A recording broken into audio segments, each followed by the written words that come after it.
फतेहाबाद से एक अहम खबर सामने आई है, जहां आम आदमी पार्टी के राज्यसभा सांसद संदीप पाठक ने हाल ही में कार्यकर्ताओं के साथ एक मीटिंग की। इस दौरान उन्होंने पार्टी कार्यकर्ताओं को आगामी चुनावों के लिए तैयार रहने और डोर टू डोर अभियान को पूरी ताकत से चलाने का निर्देश दिया। मीडिया से बातचीत करते हुए संदीप पाठक ने दुष्यंत चौटाला को तीखा जवाब देते हुए कहा कि दुष्यंत चौटाला को आम आदमी पार्टी के साथ संभावित गठबंधन को लेकर भ्रम फैलाने से बचना चाहिए। उन्होंने स्पष्ट किया कि आम आदमी पार्टी और जननायक जनता पार्टी के बीच किसी भी गठबंधन पर कोई बातचीत नहीं हो रही है। पाठक ने दुष्यंत चौटाला को सलाह दी कि उन्हें चुनाव पर ध्यान केंद्रित करना चाहिए। संदीप पाठक ने आगे कहा कि आम आदमी पार्टी का डोर टू डोर अभियान जोरों शोरों से चल रहा है और पार्टी कार्यकर्ता विधानसभा चुनावों के लिए पूरी तरह से जुटे हुए हैं। बीजेपी के मंत्री जेपी दलाल के नई सरकार को 6 महीने में गिरने के बयान पर टिप्पणी करते हुए पाठक ने कहा कि यह बीजेपी की प्री पार्टी है। उन्होंने आरोप लगाया कि बीजेपी पहले भी कई राज्यों में इसी तरह की कोशिश कर चुकी है और इस प्रकार की बयानबाजी से बचना होगा। बाहरी पार्टियों से आने वाले उम्मीदवारों को टिकट देने के सवाल पर संदीप पाठक ने कहा कि आम आदमी पार्टी उन उम्मीदवारों को टिकट देगी जो जीतने की क्षमता रखते हैं।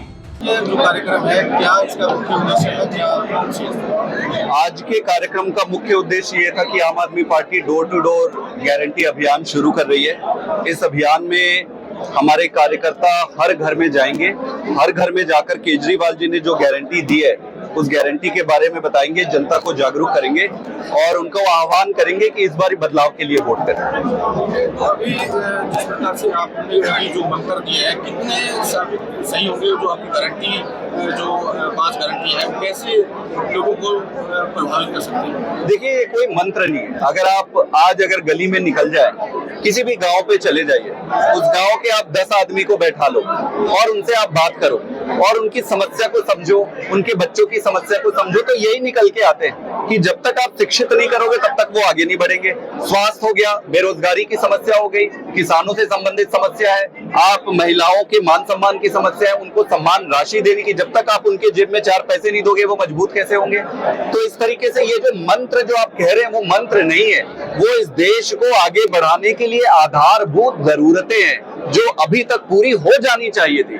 आजादी के इतने साल बाद भी अगर हम स्कूल और अस्पताल और सड़क और यही सब बात कर रहे हैं, इसका मतलब पीछे कुछ तो गड़बड़ रह गया।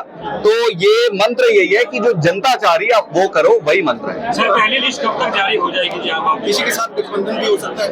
तो बहुत जल्दी जारी हो जाएगी। अब तो चुनाव के डिक्लेरेशन भी हो गए, तो बहुत जल्दी हो जाएगी। लगातार संकेत दे रहे हैं आम आदमी पार्टी से गठबंधन के, ऐसा कुछ लग रहा है या देखिए, हमें तो कोई आइडिया नहीं है वो किस पार्टी से गठबंधन कर रहे हैं। आम आदमी पार्टी का जिक्र संकेत। अब इसका उत्तर वही दे सकते हैं। अब उनको मैं कहूंगा कि काम पे फोकस कर रहे हैं और वैसे ही कुछ बचा नहीं है,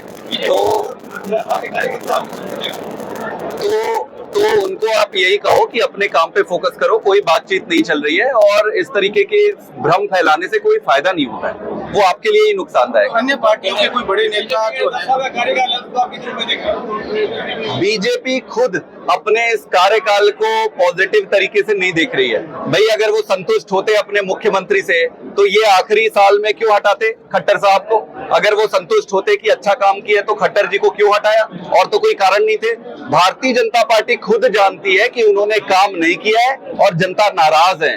तो मेरा किस तरीके से देखने का प्रश्न ही नहीं है। जनता भारतीय जनता पार्टी को नकार चुकी है। इस बार हरियाणा के नतीजे ये स्पष्ट कर देंगे कि भाजपा का बोरिया बिस्तर बांध के जाने का समय। कोई बड़े नेता आपकी पार्टी के संपर्क में है? कोई चाहे कांग्रेस हो चाहे बीजेपी हो, कोई बड़े नेता? ये बैठे यही सारे बड़े नेता है, ये जो कार्यकर्ता है यही बड़े नेता है। अन्य पार्टी से अब मुझे देखो, सारे लोग आने के लिए पूछते हैं, सबका स्वागत है अच्छे लोगों का। बाकी किसी पार्टी के बढ़ने का पैरामीटर ये है कि कितने गांव में कितनी बड़ी टीम है। आज मैं आपको बताना चाहता हूं आपके माध्यम से, हर गांव में हमारी टीम है। हर गांव में जितना बड़ा संगठन है, जितना स्मूथली चल रहा है, किसी दूसरी पार्टी के लिए इतना बड़ा संगठन चलाना इतना आसान नहीं। बीजेपी भी कह रही है कि उनके पन्ना प्रमुख है। बीजेपी के पन्ना प्रमुख है, पन्ना प्रमुख होंगे। हम बहुतों से हमने भी बात किया, इनके पन्ना प्रमुख को हमने कॉल किया हमने पूछा भाई ये कह रहे हैं कि आपके पन्ना प्रमुख है, आप क्या पन्ना प्रमुख हो? वो कह रहे जी हमें तो नहीं मालूम कौन से पन्ना में, हमें तो कुछ पन्ना वन्ना नहीं मिला है।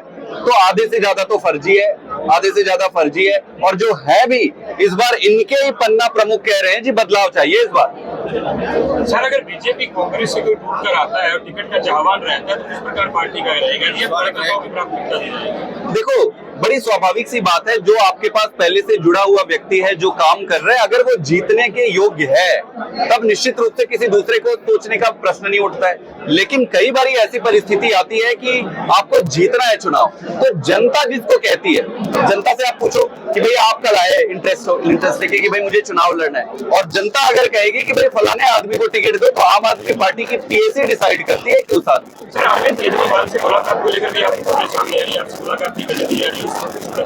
अब इसको कोर्ट में गए लेकर, कोर्ट में ले गए तो मैं ज्यादा कुछ कहना नहीं चाहूंगा। मेरी 1 या 2 बार मुलाकात सर से हुई थी, उसके बाद पुलिस सिस्टम ने मुझे बैन कर दिया उनसे मिलने के लिए। प्राइवेट बातें हैं, आप आगे नहीं कर देते। हाँ, अब ऐसा क्या प्राइवेट बात है बताओ, कि क्या ही प्राइवेट बात है? जो बीच में कांच लगा होता है उस तरफ वो बैठे होते हैं, सारा ये रिकॉर्डिंग करते रहते हैं, सारा ये सुनते रहते हैं, इसमें क्या ही प्राइवेट बात है जो मैं कह दूंगा। लेकिन कानून पे है, अभी मैं वो नहीं कहूंगा।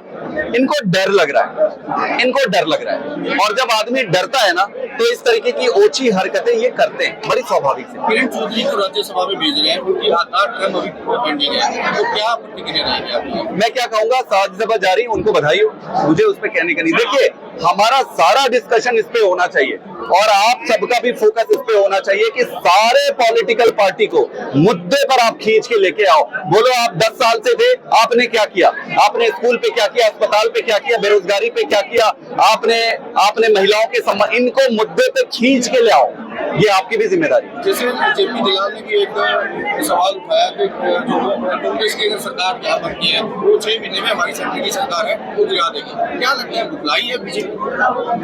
मतलब ये शोभा देता है।